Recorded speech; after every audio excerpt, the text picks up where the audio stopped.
So today's episode is going to be about human oddities, and I'm going to try to keep the comments about the books to that portion of the individual's lives.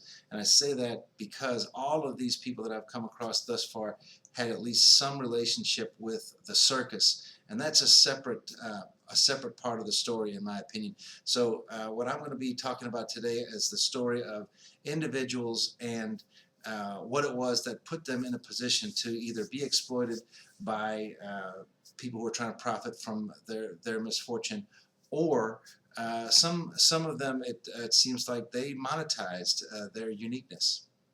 So the first book I came across is The Astonishing Life of Ota Benga.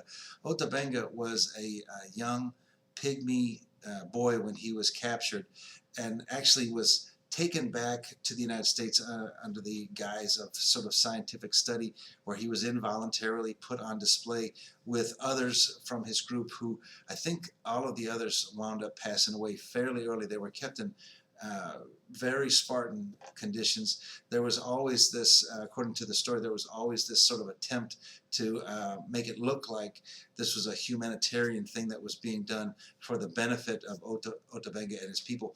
But he was put on semi-permanent display, and fortunately some groups did come to his aid. I don't want to give up the end of the story, but the way that the book is structured, it's very well written. It won a couple of awards, and the final act is deeply moving. I strongly recommend anybody who gets a chance to read this book. And of course it does have the human oddity element to it. He apparently filed his teeth down, and there were some other things, but basically it was just a terrible miscarriage of human justice that was perpetrated during the Jim Crow era. And I think anybody who reads it will be deeply moved. It's probably the best book of the human oddities books that I've read thus far.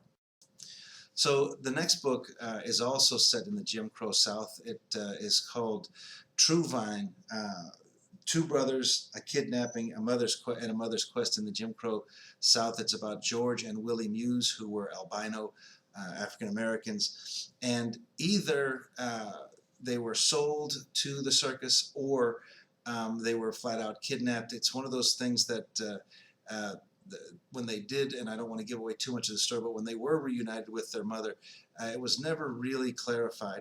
And also, there's a very well written part of this book and other books that talk about how some of the people involved legitimately thought that they were making the best decision for oftentimes young children that had serious physical disabilities, or were otherwise going to be disadvantaged in a big way.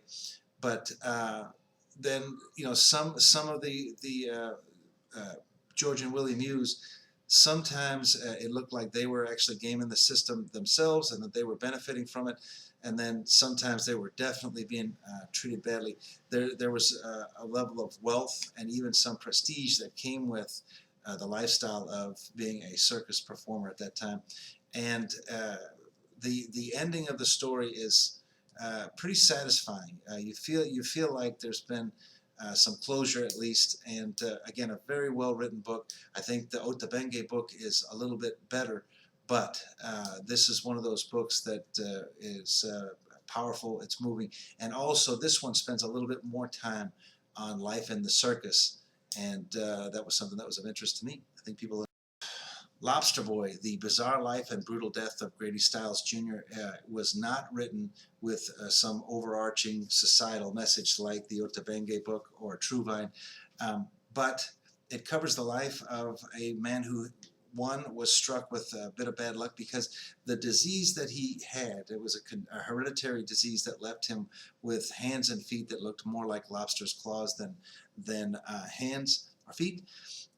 But it was selective, and not everybody in his family got it. So he had this rage that culminated in some murder. But it's a fast read. It's an easy read. People will enjoy it, I think, especially because it incorporates so much about what life was like at that time in the surface. But no happy endings here. Joseph Merrick, not John Merrick, the The True History of the Elephant Man is a pretty short book. I don't think it's the best book out there about Merrick.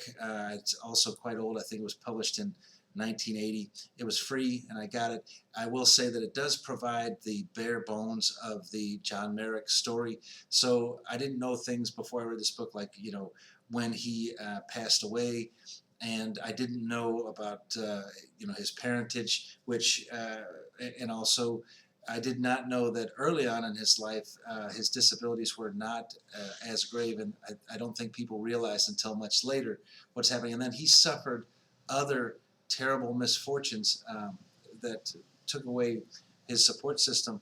Anyway, it's a shorter book, and I think it covers the bare bones, but there's probably something better out there, and I'd love to hear if somebody has a better book that they're aware of about John Merrick.